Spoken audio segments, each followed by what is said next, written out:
আসসালামু আলাইকুম প্রিয় বন্ধুরা, আমি শামীম আপনাদের মধ্যে হাজির হয়েছি নতুন একটা ভিডিও নিয়ে। আজকে ভিডিওর মূল বিষয় হচ্ছে মহাকাশ নিয়ে। আমরা রাতে অনেক সময় অনেক তারা দেখতে পাই। এগুলো কি সবই তারা না অন্য কিছু?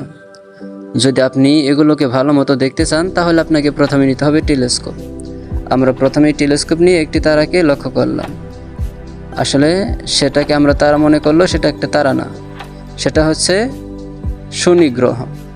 আর এই শনি গ্রহের চারদিক দিয়ে একটি বলয় থাকে। এই বলয়গুলো বরফ আর পাথর দিয়ে তৈরি। এগুলো অনেক সময় ধুলো কণার সমানও হতে পারে বা পাহাড়ের সমানও হতে পারে।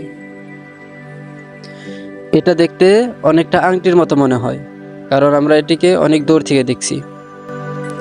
সূর্য থেকে শনি গ্রহের দূরত্বের কারণে এর তাপমাত্রা প্রায় -178 ডিগ্রি সেলসিয়াস। এটিকে এখন আমরা 1.2 বিলিয়ন দূর থেকে দেখছি।